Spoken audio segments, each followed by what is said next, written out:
Tu regardes le bout de paille qui est dans l'œil de ton frère, mais le tronc d'arbre qui est dans ton œil, tu ne le remarques pas. Amen. Hein? Tu ne le remarques pas. Un tronc d'arbre. Tu ne le remarques pas et on nous demande pourquoi.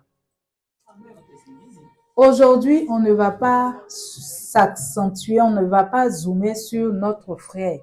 On va regarder à nous-mêmes. On va voir le tronc d'arbre qui est dans mon œil. Je vais voir le tronc d'arbre qui est dans mon œil, pas dans l'œil de mon frère.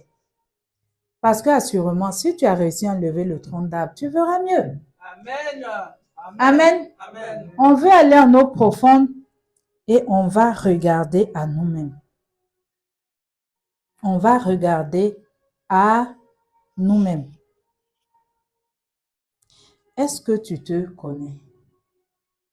Demande à ton voisin, est-ce que tu te connais? Est-ce que toi-même là, tu te connais? Amen. Qui es-tu réellement? Quels sont tes points forts? Quels sont tes points faibles? Et un autre type de question, quels sont tes défauts?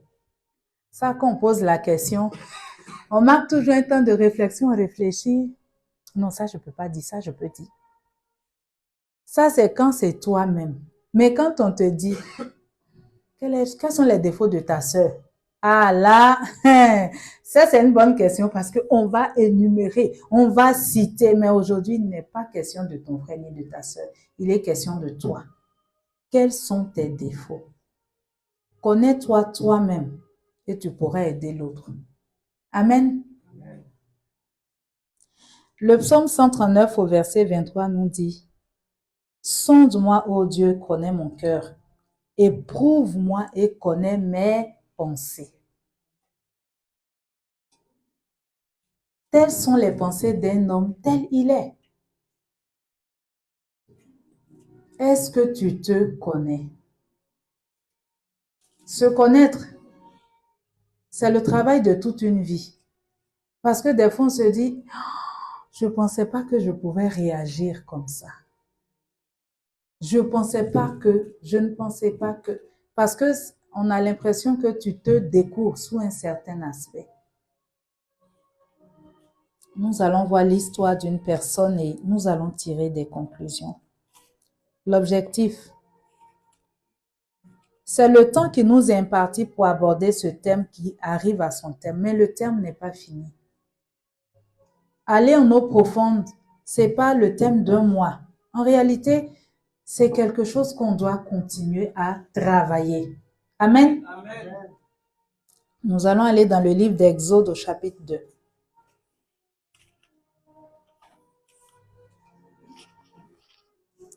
Exode 2, le verset 11 et 15, jusqu'à 15. Je lis, on va faire un peu de lecture.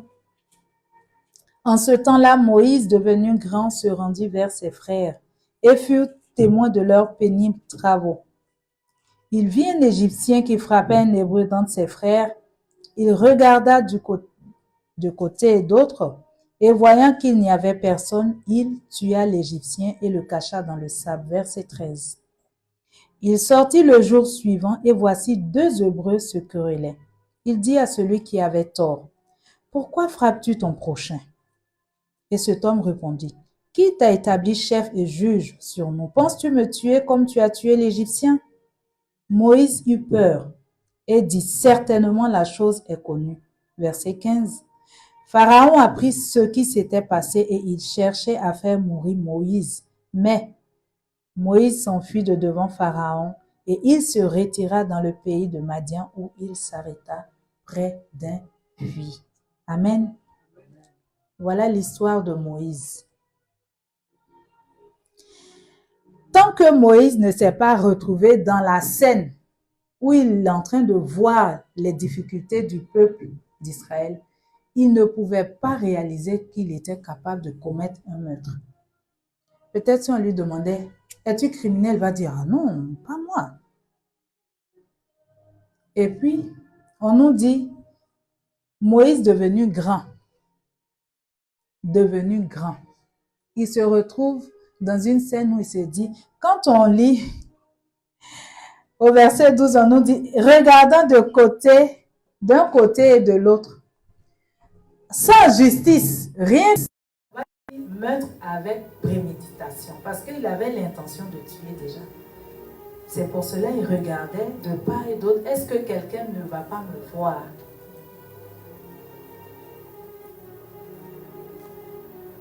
Tant que le Seigneur ne t'a pas fait passer dans certaines circonstances, tu ne vas pas savoir de quoi tu es réellement capable. Tu vas dire non, mais les autres aussi.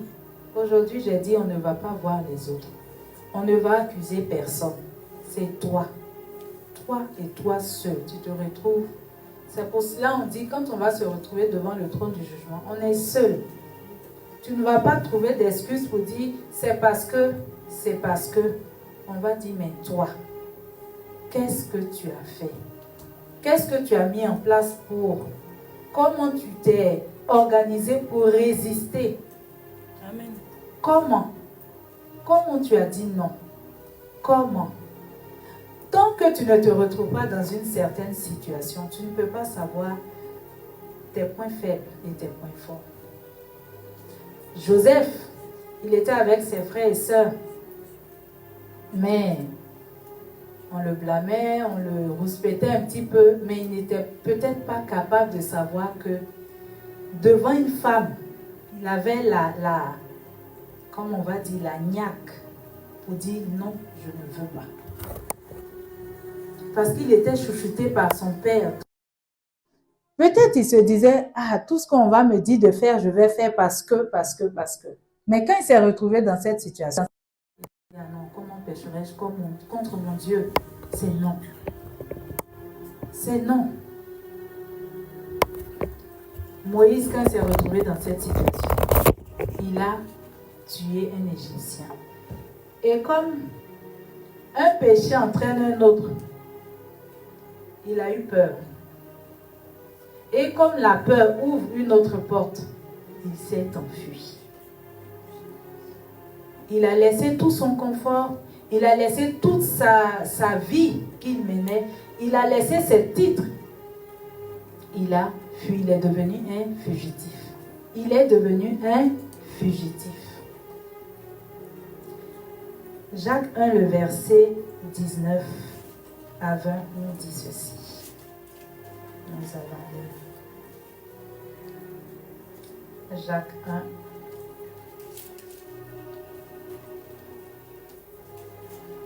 Souvent les situations par lesquelles tu passes, Dieu est en train de te dire, regarde de quoi tu es capable. Tu es capable de tel degré de méchanceté. Tu es capable d'avoir un cœur rancunier à ce point. Tu es capable de préméditer, même de faire du mal. Tu en es capable. Mais tant que ça, ce n'est pas sorti de toi, tu n'es pas encore apte. Tu n'es pas encore apte.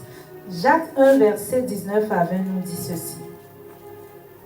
Sachez-le, mes frères bien-aimés, ainsi que tout homme soit prompt à écouter, lent à parler, lent à se mettre en colère, car la colère de l'homme n'accomplit pas la justice de Dieu.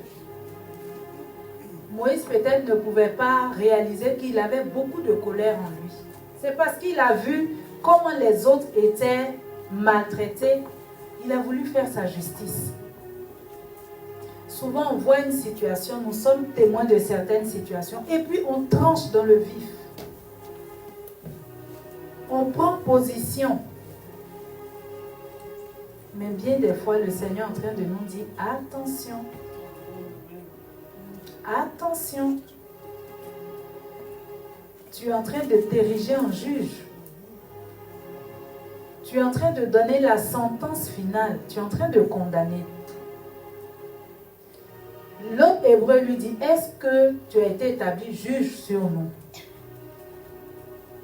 Et il a pris peur, il s'est sauvé. On nous dit, il se retira dans le pays de Madian où il s'arrêta près d'un puits. Un puits il y a de l'eau. On peut récupérer des forces, mais c'est aussi le lieu de rencontre avec le Seigneur, avec toi-même. Comme la femme samaritaine, elle s'est retrouvée près du puits. Elle a échangé avec le Seigneur. Il n'y avait personne d'autre. Le Seigneur lui a dit des choses qu'elle avait faites dans le secret. Elle a reconnu, oui, voilà, telle a été ma vie. Quand tu vas devant le Seigneur, est-ce que tu te présentes tel que tu es? Ou bien tu parles, non Seigneur, tu as vu, c'est parce que mes parents ne m'ont pas donné ceci, je me retrouve dans telle situation. C'est parce que, oui, ma voiture est tombée en panne à tel niveau que je me suis retrouvée dans cet hôtel avec cet homme, avec cette femme. C'est parce que. On nous dit, Moïse s'est arrêté près d'un puits. Il y a un endroit où tu dois t'arrêter et puis faire un point. Faire un bilan. Où est-ce que j'en suis? Quel est l'état de mon cœur à ce niveau-là? Est-ce que j'ai toujours les bonnes dispositions de cœur? Est-ce que je suis toujours ferme par rapport au péché? Ou je commence à laisser un peu entrer le péché? Bon, ça va aller. Bon, maintenant j'arrive à prier, je peux résister. L'homme sage voit le danger et fuit. Moïse n'a pas fui devant le danger. Il a fui devant les conséquences de ses actes. C'était pas l'autre, hein. C'est pas, il ne pouvait pas dire l'autre était violent, c'est lui qui a commencé, c'est pour ça moi aussi j'ai répliqué.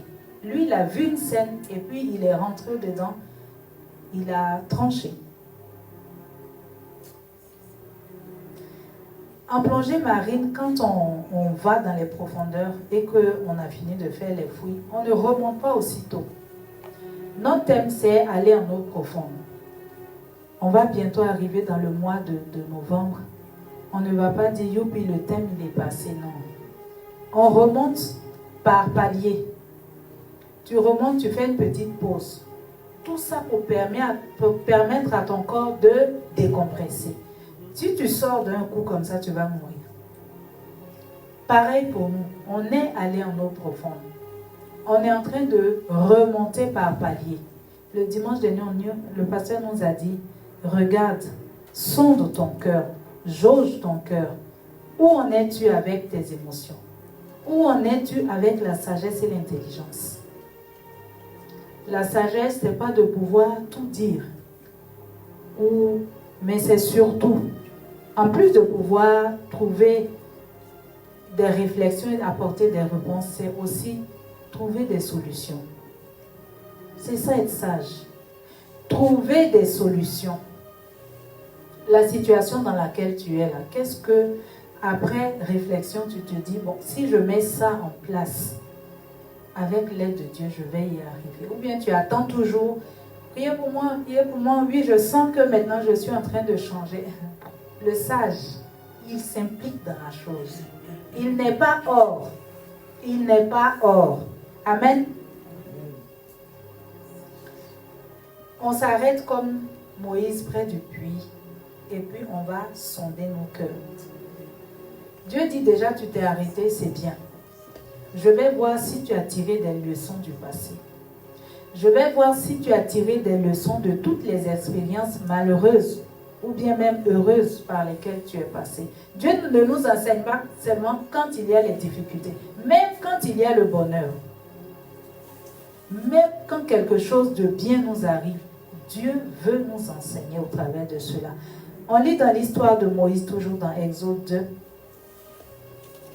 Quand il a fui, il s'est retrouvé encore.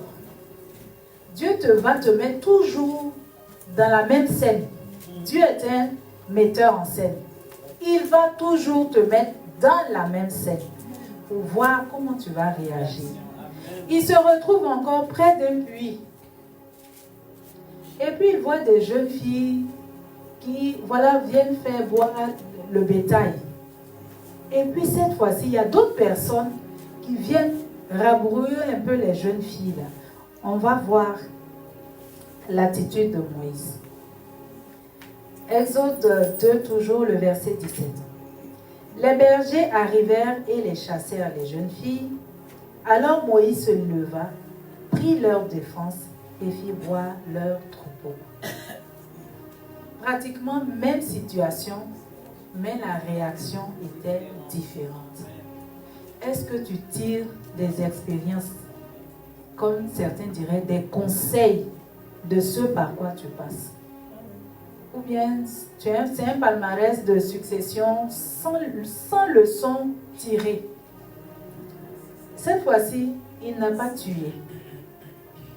Il a pris le temps peut-être il a essayé de parler, il a donné des conseils. Mais dans la première scène, il a tué. Il n'a même pas cherché à comprendre, c'est un Égyptien qui est en train de violenter un Hébreu, je le tue. Pendant ce temps, entre le moment où il a fui, entre le moment où il se retrouve dans cette deuxième scène, il y a quelque chose qui s'est passé dans son cœur. Il y a un cantique qui dit, si tu veux le vrai bonheur, laisse entrer Jésus dans ton cœur. Laisse Jésus entrer dans ton cœur. Laisser Jésus entrer dans son cœur, c'est dire, Seigneur, voilà tel que je suis. Aide-moi. Ce n'est pas dire seulement de belles paroles, mais c'est dire des paroles vraies. Tu te connais. Si tu ne te connais pas, c'est le moment d'élever cette prière. Seigneur, apprends-moi à me connaître. Apprends-moi à me connaître. C'est sûr, j'ai des forces. C'est sûr, j'ai des qualités. Mais j'ai aussi des défauts. On veut voir le tronc d'arbre dans notre œil avant de pouvoir aider notre frère. Quand tu es derrière une personne, tu vois beaucoup de défauts. L'attitude des personnes qui critiquent beaucoup, ça veut dire qu'elles ne sont pas au même niveau que les personnes qu'elles critiquent. Tant que tu es derrière, tu verras toujours ma nuque. Tu vas voir toujours mes défauts. Mais quand on marche côte à côte, tu ne vois plus ma nuque. On regarde dans la même direction. Tu vas moins te plaindre. Tu vas moins murmurer. Tu vas trouver des solutions. Dieu veut qu'en eau profonde, on cherche au-dedans de nous. Tu es apte à dire, tel a mal fait, tel a mal fait, tel a mal fait. Dieu dit, ok. Et toi, qu'est-ce que tu as fait pour changer la situation? Qu'as-tu fait pour changer la situation? Qu'est-ce que tu as apporté comme solution? Dieu veut que nous puissions tirer des leçons de tout ce qui s'est passé par le passé dans nos vies. On ne peut pas trouver des excuses. On ne peut pas toujours se réfugier derrière les excuses. Tant que tu es enfant, tu vas dire ce sont mes parents. Mais quand maintenant tu es adulte, tu vas accuser qui? Qui vas-tu accuser?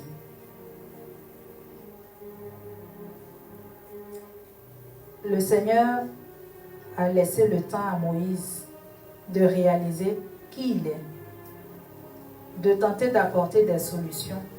Et puis dans la suite de l'histoire, c'est maintenant Dieu va lui dire, tu es prêt. Tu es prêt maintenant. Parce que quelqu'un qui sait se remettre en cause peut trouver des circonstances atténuantes à l'autre. Il va dire, oui, c'est vrai, il a mal agi, mais on ne va pas trancher tout de suite pour dire, c'est fini. C'est fini, ça c'est fini, oh, cette personne ne peut pas changer. On va toujours laisser une porte ouverte pour dire, elle peut quand même encore changer. Elle peut encore faire des efforts. Souvent, nous les brebis, nous sommes durs avec nos pasteurs. Mais on ne sait pas toutes les informations que le pasteur a. On ne les a pas en main. On ne sait pas, on ne peut même pas savoir pourquoi le pasteur a pris telle décision. On regarde de loin et souvent on est dur dans ce qu'on dit. Mais ce sont aussi des êtres humains. On nous a dit, aime ton prochain comme toi-même. Est-ce que tu t'aimes? De la manière dont tu t'aimes, de la manière dont tu fais des concessions avec toi-même, fais-le aussi avec les autres. Amen. Fais-le aussi avec des autres. Nous allons lire un passage dans Matthieu 15, le verset 19. Matthieu 15, verset 19.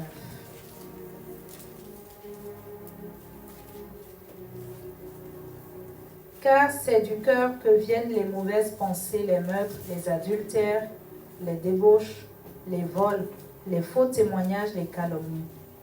car c'est du cœur que viennent toutes ces choses-là.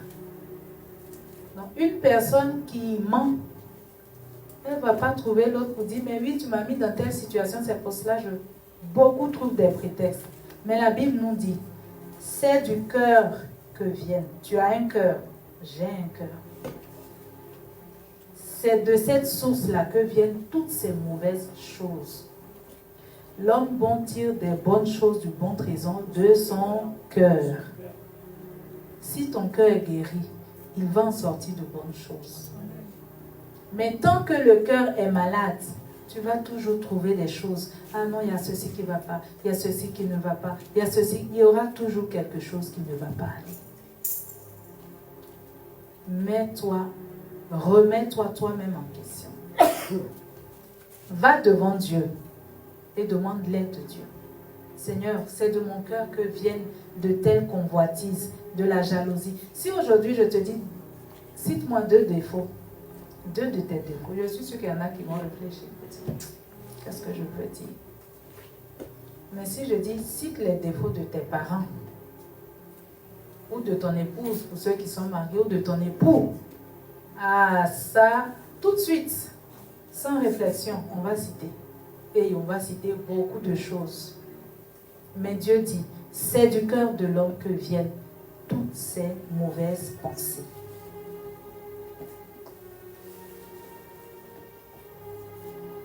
Avant tous les événements que Moïse a vécus, Dieu ne lui était pas apparu. Avant toutes les situations, il vivait bien chez Pharaon et tout se passait bien jusqu'au jour où il y a eu ce nœud-là. Et puis il s'est enfui. Quand il s'est enfui, il s'est retrouvé chez une autre personne. Et c'est à ce moment-là que Dieu se révèle à lui.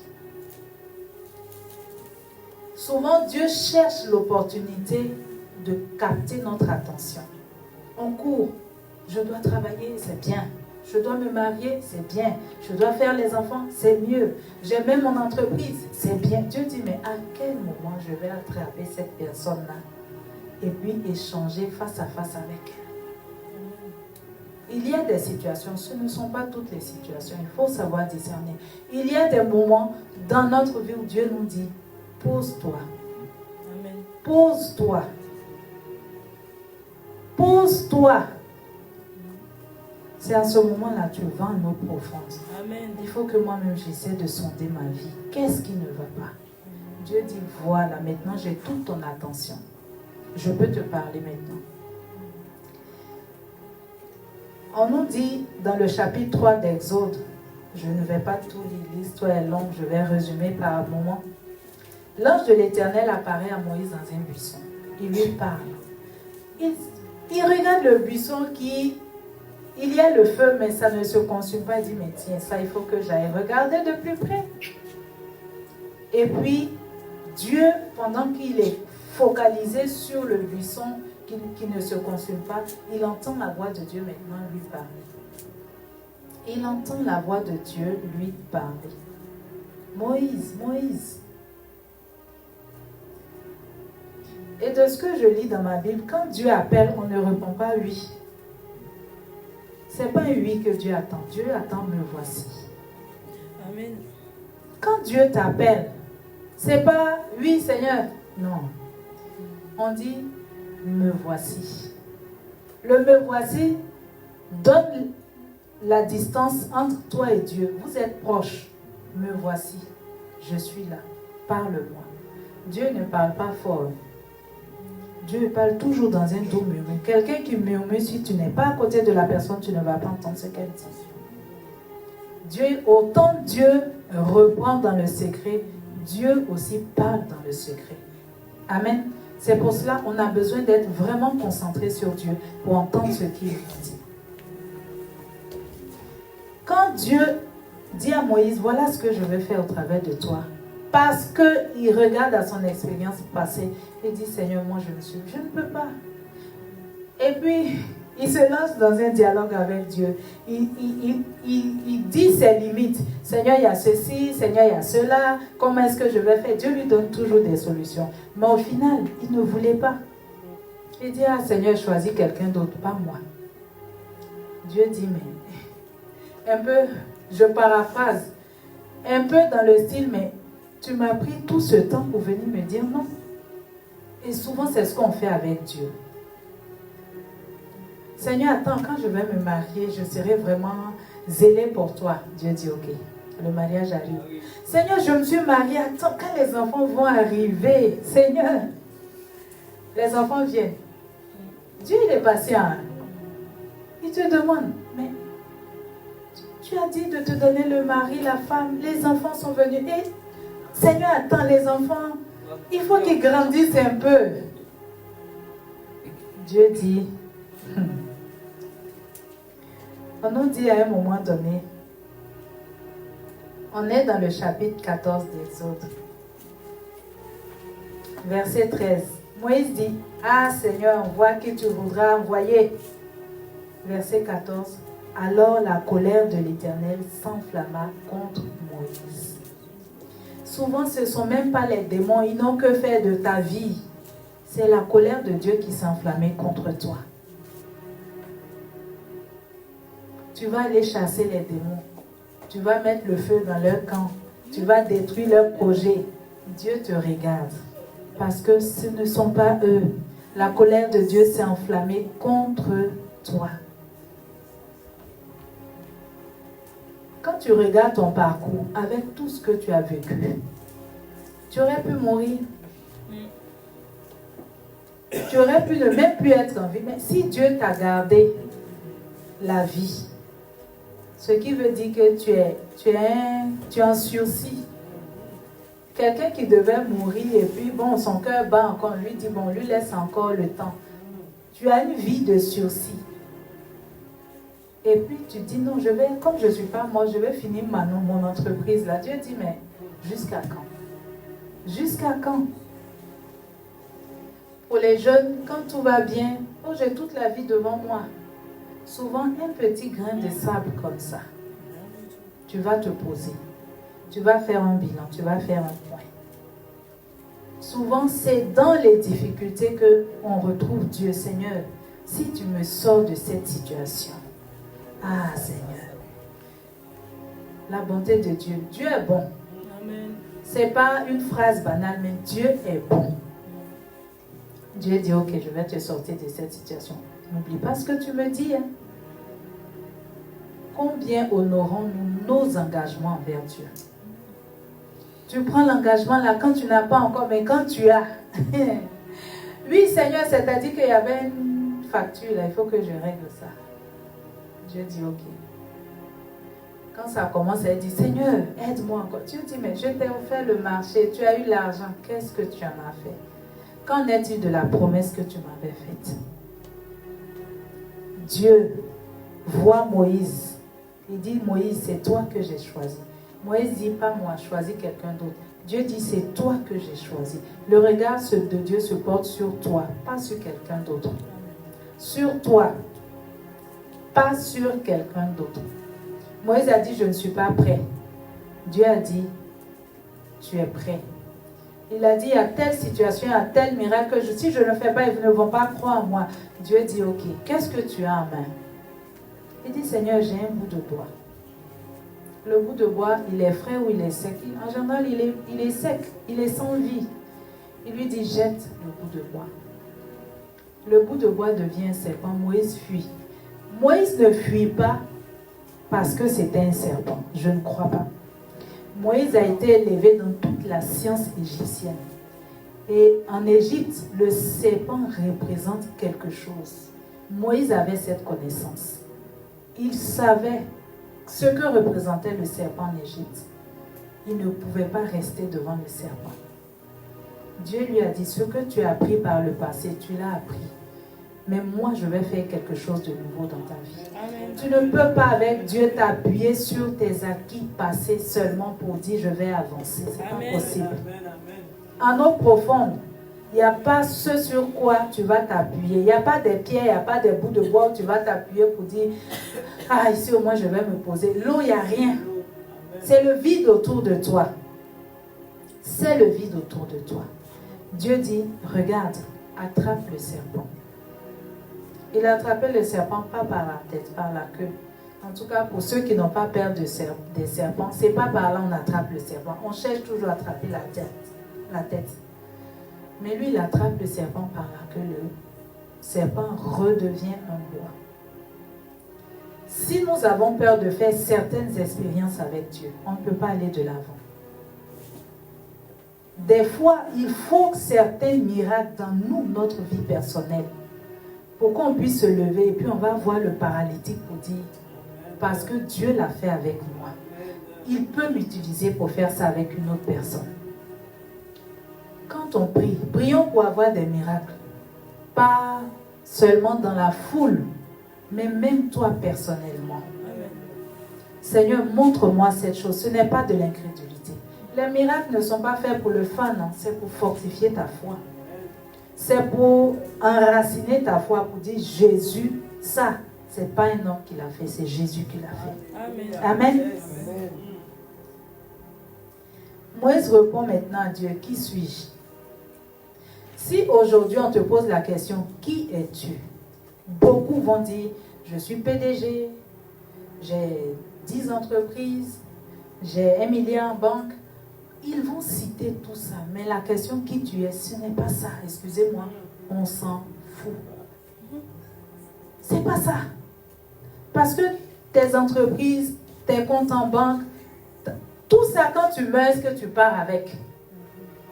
Le qui tu es te demande ton âme. Tu es où? Ton âme est à quel niveau? C'est ça. Le qui tu es. Beaucoup, quand on va leur poser la question, qui tu es, ils vont citer beaucoup de choses. Mais ce n'est pas de cela qu'il s'agit. Toutes ces choses-là, quand tu vas mourir, tu vas les laisser. Tu pars avec quoi? Avec ton âme. Travaille à rendre ton âme fort dans le Seigneur. Amen. Travaille à cela. Ce n'est pas les autres qui vont prendre soin de ton âme, c'est toi-même. Aime ton prochain comme toi-même. Si tu sais prendre soin de ton âme, tu vas prendre soin des autres. Tu sauras prendre soin des autres.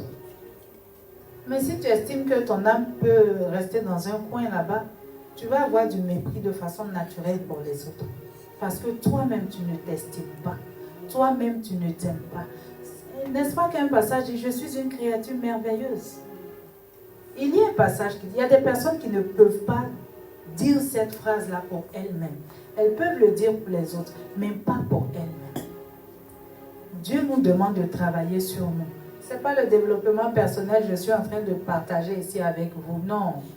Dieu nous demande de travailler sur nous-mêmes. Le domaine de ta vie qui est malade, c'est toi qui le sais. Tu ne peux pas avoir mal à la dent et puis tu vas aller voir un gynécologue. Tu vas voir un dentiste. Parce que tu as discerné où j'ai mal. Si tu ne sais pas où tu as mal, prie, Seigneur, qu'est-ce qui ne va pas dans ma vie? Amen. C'est quoi le problème dans ma vie? Ce n'est pas les autres, Seigneur. Moi, Jacob a dit, je ne te laisse pas si tu ne me bénis pas. En d'autres termes, aujourd'hui, là, Seigneur, c'est toi et puis moi. Aujourd'hui, quelqu'un ne rentre pas dedans. C'est toi et moi, Seigneur. Souvent, on est là, comme le pasteur nous disait dimanche dernier, on prie, mais en réalité, on ne veut pas. Le malade qui était près de la piscine, 38 ans quand même, quelqu'un disait, tu pouvais même rouler et puis tomber dans la piscine, puisque personne ne veut te porter. Mais écoutons ce qu'il a dit. Quand on lui a demandé, qu'est-ce que tu veux? Si c'est moi, je veux la guérison, mais tu t'accotes, Seigneur, guéris-moi. Je n'ai pas dit non, Seigneur, tu as vu les autres. C'est pas ce qu'on t'a demandé. Amen. Dieu t'a posé une question précise, il veut une réponse précise. Qu'est-ce que tu veux? Qu'est-ce qui ne va pas en toi? Va dans la prière avec ça, Seigneur, c'est ça. Ou il y en a aussi, ils en veulent tellement à leurs parents. Ils estiment qu'ils ne sont pas nés avec les bons parents. Ils estiment que ce n'était pas la saison pour eux de naître. Ils sont nés dans les conditions où il n'y avait pas l'argent. Ils en veulent. Va avec ça devant le Seigneur. Seigneur, guéris-moi de ce fardeau-là. Tu as dit dans ta parole d'honorer mes parents. Peu importe, grands, petits, riches, pauvres, il faut que je les honore. Mais je n'y parviens pas. Il y a une vérité. Si tu ne peux pas honorer tes parents, l'honneur ne viendra pas sur toi. Tu vas chercher l'honneur, ça ne va pas venir sur toi. C'est même pas une... Tu te maudis tout seul. Tu te maudis tout seul. Moi, dans cette saison, dans ce thème que nous sommes en train de partager, je veux que chacun regarde à lui-même. Si ton cœur a tendance à se frustrer au moindre coup de vent, prie. Prie, parce que marcher avec Dieu, c'est pour les hommes et les femmes matures. Si tu es encore fragile au niveau de tes émotions, demande, en tout cas, il faut que ce soit ça ton sujet de prière. Il faut. Parce que nous sommes des soldats. Un soldat n'a pas peur d'une souris, d'un cafard. Il attaque. Il va dans le camp de l'ennemi, il va arracher aussi des choses. Mais si pour un rien tu es frustré, si pour un coup de vent tu es frustré, tu ne peux pas aller bien loin avec ça. Moïse a dit, qui suis-je? Qui suis-je? Que le Seigneur puisse mettre le doigt sur ce qui ne va pas dans ta vie. Ce n'est pas l'autre, hein? C'est toi. C'est toi et toi seul. Le psalmiste dans le psaume 119 au verset 32 dit, je cours dans la voie de tes commandements car tu as élargi mon cœur.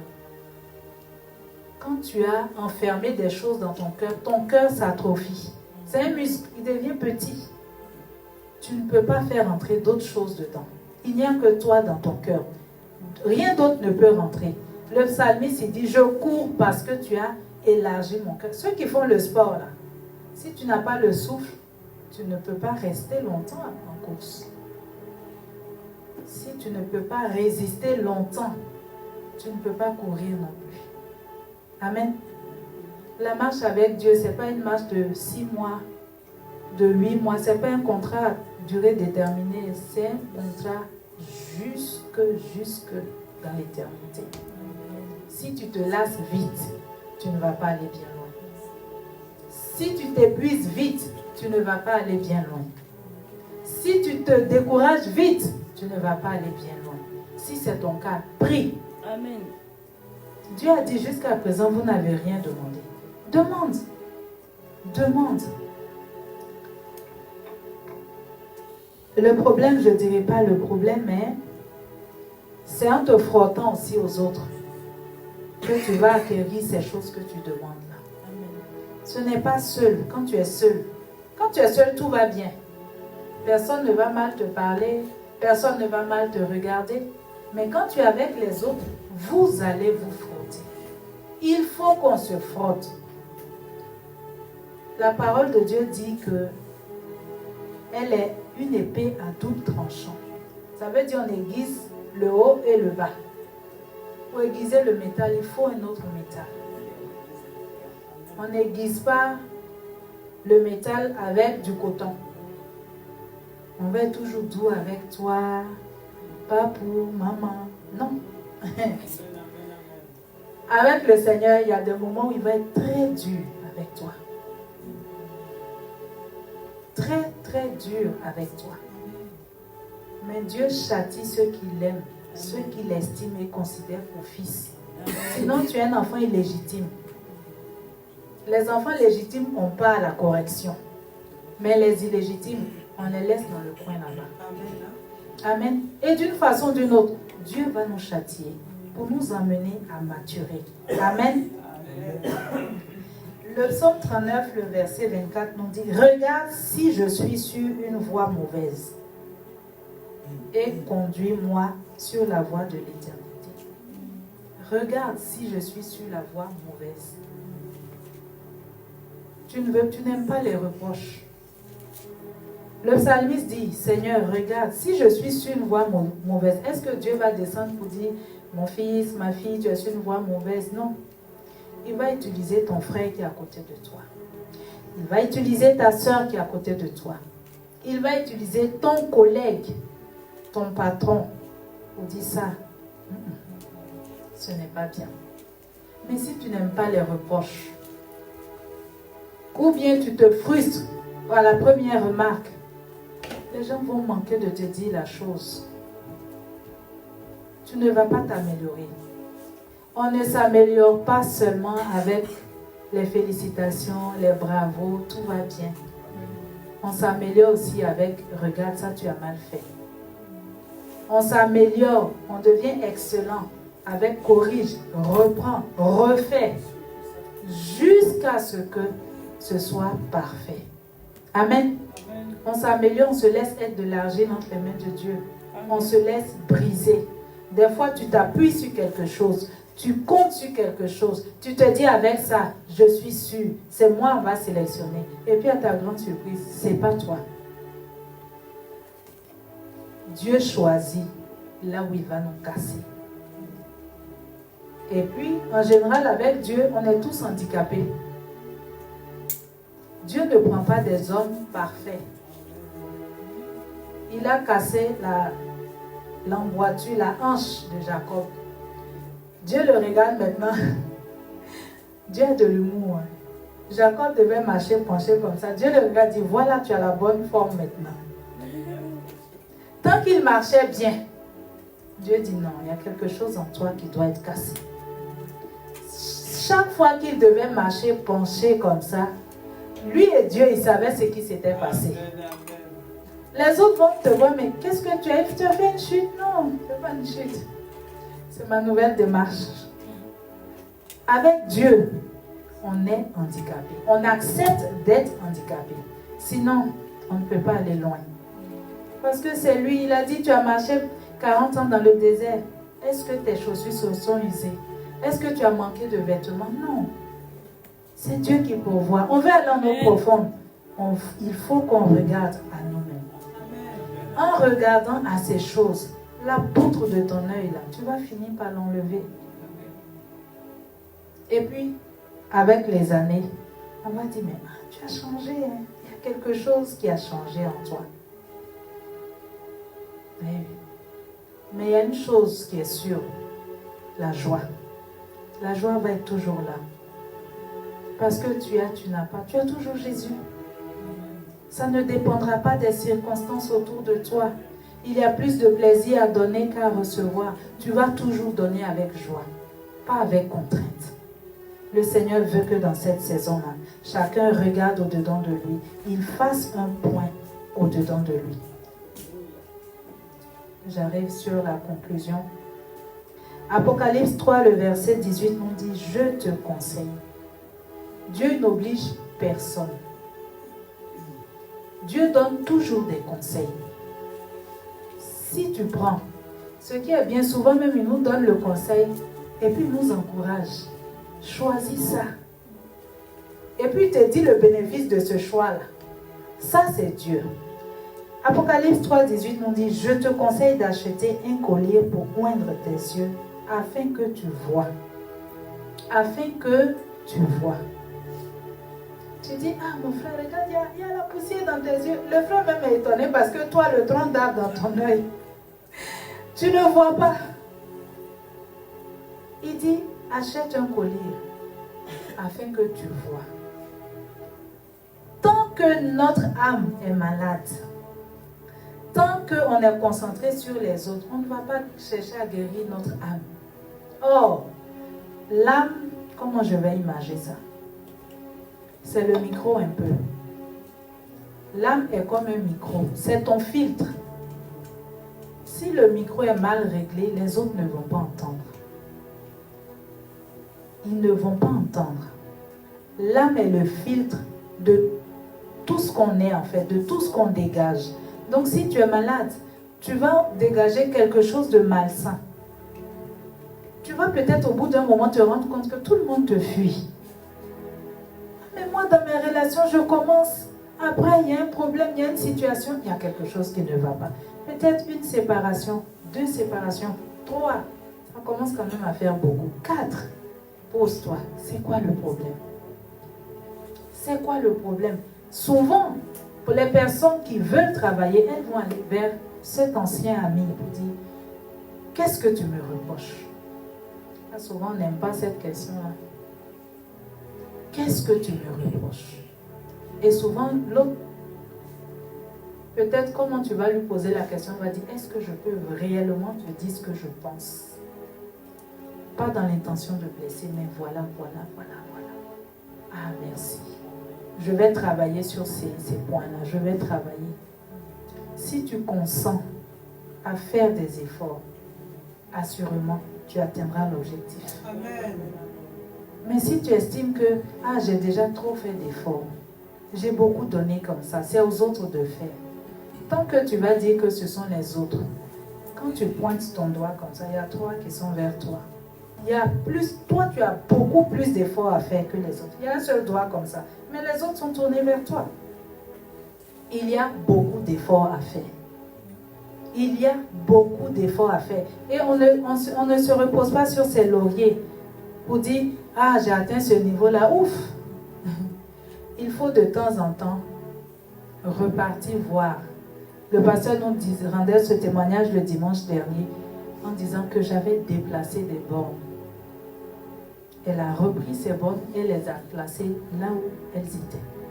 Souvent, il faut retourner voir. Est-ce que je n'ai pas déplacé certaines bornes? Il faut que je les remette. Il faut toujours baliser ta vie. Il faut toujours regarder, sonder, fouiller au niveau de tes émotions, de tes sentiments. Comment est-ce que vous vous sentez? Dieu veut qu'on aille en eau profonde. Pas pour retrouver quelqu'un d'autre, mais pour te retrouver toi-même. Il y a un problème quelque part, va dans la présence de Dieu avec cela. Amen. Souvent, on attend beaucoup des autres. Beaucoup des autres. Et puis nous-mêmes, on se dit, moi j'ai beaucoup donné, maintenant je peux me reposer, je vais attendre. Dans un couple, ce matin, seulement on en parlait. Quand il y a une crise, ce n'est pas que l'autre. C'est 50-50. Souvent, celui qui parle en premier dans la situation a toujours raison. Mais quand l'autre vient, il expose le cas. C'est toujours 50-50. Toujours. Il y en a qui vont quand même dire, moi quand je regarde dans ma situation, je n'ai rien fait. Tant que tu vas estimer que tu n'as rien fait, la solution ne viendra pas. Des fois, tu as raison. Mais parce que tu veux que la solution vienne, tu te fais celui qui a tort. Tu te fais celui qui a tort. Amen. Et c'est maintenant l'autre va avoir le cœur disposé pour dire, maintenant, comme tu as reconnu ton tort, la situation ci, la situation ça. Mais tant que tu vas être braqué, Dieu aussi est braqué, il va attendre. La solution ne va pas venir. Des fois, il faut encore beaucoup de sagesse pour atteindre nos objectifs. Beaucoup de sagesse. Oh Dieu, crée en moi un cœur pur. J'aimerais qu'une personne dise cela. Seigneur, crée en moi un cœur pur. Amen. C'est Dieu qui crée en nous le vouloir et le faire. Dieu peut rendre ton cœur pur. On a vu, c'est du cœur que viennent les meurtres, les adultères, les mensonges, les vols, tous les faux coups là, ça vient du cœur. Seigneur, crée en moi un cœur pur. Que ce soit la prière d'une personne ce matin. Seigneur, crée en moi un cœur pur. Dans cette saison, nous allons en eau profonde. Seigneur, moi je veux avoir un cœur pur. Je ne veux pas sortir de ce thème-là tel que je suis entrée. Seigneur, avec tout ce qui s'est passé, tout ce dont on a partagé, tout ce que tu as mis sur le cœur du pasteur qui a partagé avec nous. Seigneur, moi je veux avoir un cœur pur. Amen. J'aimerais qu'on se tienne debout, nous allons prier. J'aimerais qu'on se tienne debout, nous allons prier. Nous allons présenter nos cœurs. Nous allons présenter nos cœurs au Seigneur et demander au Seigneur, Seigneur, voici mon cœur. Mets le doigt sur ce qui ne va pas. Révèle-moi ce qui ne va pas. Sonde-moi. Crée en moi un cœur pur. Mais avant, fais-moi connaître qui je suis. Révèle-moi. Regarde dans mon cœur. Nous allons ensemble élever la voix. Merci Père éternel. Seigneur, je veux te bénir. Je veux te louer parce que tu es celui-là qui sonde nos cœurs. Seigneur, merci parce que tu sais toucher. Tu sais toucher. Tu sais toucher là où il y a un mal, là où ça ne va pas. Seigneur, ce matin, je te présente le cœur de chaque bien-aimé. Seigneur, jeune, vieux, parents, je prie que tu touches chaque cœur. Seigneur, tu as déclaré dans ta parole que c'est du cœur que viennent toutes les mauvaises pensées. Seigneur, ce matin, nous ne voulons pas sortir de ce lieu avec le cœur que nous avons pris pour entrer dans cette salle, Seigneur. Visite nos cœurs. Visite nos cœurs ce matin. Seigneur, tu as dit, je me tiens à la porte et je frappe. Si quelqu'un ouvre, si quelqu'un entend et ouvre, j'entrerai. Ce matin, Seigneur, je prie qu'une personne te laisse entrer réellement dans son cœur. Seigneur, dans ces no-man's land, je veux que tu entres. Je veux que tu aies accès ce matin. Alors, une personne va retrouver l'espérance. Alors, une personne va retrouver la joie. Seigneur, ce matin, touche nos cœurs et crée en nous un cœur pur. Crée en nous un cœur pur. Alors nous pourrons saisir ta pensée. Alors nous pourrons saisir tes préoccupations. Alors nous pourrons être sensibles à ta voix. Seigneur, ce matin, je prie pour chaque cœur. Oh, que tout ce que l'ennemi avait érigé comme limite, comme résolution, que tout cela tombe ce matin. Seigneur, visite les cœurs. Seigneur, viens et mets le doigt sur ce qui ne va pas, sur ces choses que nous avons longtemps laissées enfermées dans notre cœur. Seigneur, visite ce matin, pense les blessures et guéris. Seigneur, c'est toi qui blesses, c'est toi aussi qui guéris. Alors ce matin, guéris un cœur, qu'une personne qui cherche, trouve en toi, Seigneur, le chemin. Trouve en toi le chemin. Père, je veux te bénir. Je veux te rendre toute la gloire ce matin. Au nom de Jésus. Au nom de Jésus. Merci Père éternel. Pendant que nous avons les têtes baissées, est-ce qu'une personne veut vraiment, mais de tout son cœur, trouver le Seigneur? Qu'elle lève simplement la main. Le Seigneur a dit, si vous me cherchez de tout votre cœur, je me laisserai trouver. Je me laisserai trouver. Alors, je vais élever la voix. Père éternel, je te bénis ce matin. Tu vois ces mains qui se sont levées, Seigneur. Ce n'est pas devant un homme. Seigneur, c'est devant toi. Car tu l'as déclaré. Si vous me cherchez de tout votre cœur, je me laisserai trouver. Seigneur, ce matin, je prie que ces personnes-là qui veulent te rencontrer, qui soupirent au-dedans de leur cœur, Seigneur, te rencontre. Seigneur, parce que tu n'es pas loin, tu n'es pas caché. Seigneur, je prie que tu te révèles. S'il y avait une façon qu'ils avaient de t'appréhender, de t'approcher, de te chercher, Seigneur, ce matin, révèle-toi elle, avec toi ta façon, avec toi ta manière. Seigneur, je prie pour ces cœurs. Je prie pour ces cœurs. Tu veux que chacun parvienne à ta connaissance. Alors ce matin, je crois que c'est ton vœu. C'est le désir de ton cœur aussi, de rencontrer ces personnes. Ce matin, Seigneur, je te présente toutes ces mains levées. Seigneur, touche ce matin. Touche ce matin. Que ces personnes ne sortent pas de ta présence vide. Seigneur, qu'elles sentent ta présence. Seigneur, révèle-toi, Seigneur. Révèle-toi, Seigneur. Révèle-toi et touche ces vies ce matin. À toi la gloire, à toi la louange, Seigneur. Merci parce que tu es fidèle. Tu es le Dieu qui exauce et qui répond. Sois glorifié encore au nom de Jésus. Amen. Amen. Est-ce que nous pouvons acclamer notre Dieu? Merci, Père éternel.